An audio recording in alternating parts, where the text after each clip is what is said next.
Good afternoon and welcome to Cultural Explorer. I'm Sabrina. And I'm Morgan, and today we're going to be exploring taste in different cultures. That's right, the cultures we'll be exploring today are English, Japanese, and Russian.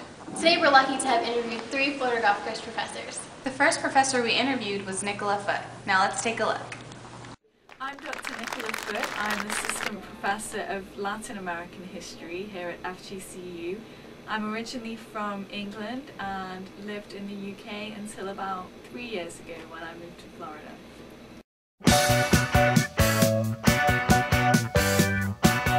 Traditional English foods are things like roasted meat, so roast beef, roast lamb, Yorkshire puddings, which are they're a bit like pancakes but they're puffier, and roast potatoes, sort of heartier foods. You don't have all of the foods here, but things like shepherd's pie, that's a classic English dish, which is meat and potatoes.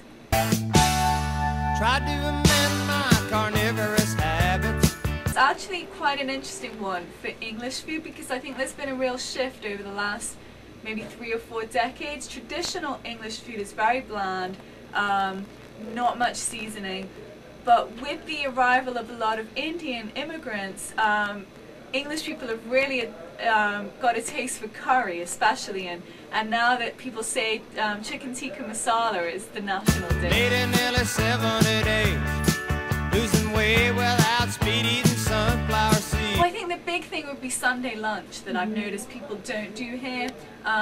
English people typically will have a big cooked dinner at lunchtime on a Sunday. They'll have traditionally a roast, so roast lamb or beef. Professor Foote gave us some really good insight into the taste of English culture. Now it'll be really interesting to hear about Japanese culture. Yeah, are their foods sweet or spicy? I'm not sure. Let's take a look and see what Professor Sachiko has to say. My name is Sachiko Tanke Aminian. I'm from Japan, and specifically I'm from Konan City, Aichi Prefecture, Japan. Drinking lots of carrot juice and soaking over rays, but at night I'd have these wonderful dreams. Less sweeter, I noticed, compared to US sweet average, if any kind of sweetness. Japanese sweet is always a little bit less sweeter. Some kind of sensuous treat, not zucchini, fettuccine. Our culture related to rice, so definitely rice is a big part of our food culture. I think that to maintain the flavor of the natural ingredients, I think that is considered to be really important things in Japanese food. Bulgur wheat, put a big warm bun and a huge hunk of meat. Cheeseburger in paradise. Definitely our culture has been Americanized in many, many ways, and the food is definitely one of them. Heaven on earth with an onion slice. Not too particular, not too precise. I'm just During the wartime, I think, my grandmother often told me that this comes from the wartime recipe, because wartime, most of the family couldn't have enough eating materials. They couldn't even get hold of those enough rice. So what happened is, but that they get so, hungry, so they have to fill the hunger, and then flour is available, to some extent. So what they did was mix with the flour with water, so make it a dough, and then drop it into the hot boiled miso soup. I can definitely see how traditions are passed down through taste. Yeah, me too. Now let's explore our last culture with Professor Mary Walsh. I've always wondered about Russian food and what they enjoy. Do they put a lot of flavoring into their food? That's a good question. Let's see what she has to say. Northeastern Pennsylvania, from a little town called Frackville, in what I would consider the Rust Belt. And there's a high concentration of Eastern European, Irish, Italian, and Welsh. cheeseburger in paradise.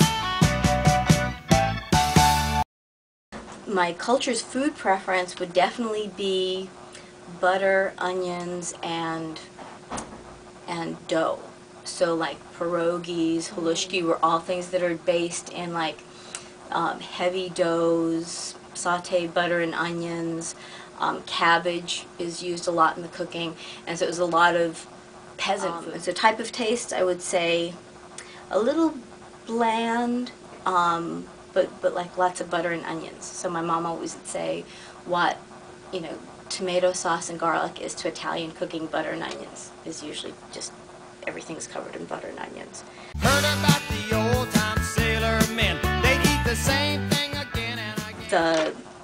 So much of the food of the culture is based on the faith, and so a lot of it deals with what foods may or may not be eaten certain times of the year. And bread, they say it could raise the dead. Well, it reminds me of the menu at a Holiday Inn. The Christmas Eve meal, which would be strict fast as part of the Lenten obligations in preparation for the High Holy Day of Christmas, which they would typically refer to as the Nativity of Christ. And that would be 12 foods representing the 12 apostles. I'm Sabrina. And I'm Morgan. And we're reminding you to enjoy all the different tastes cultures have to offer. Cheeseburger in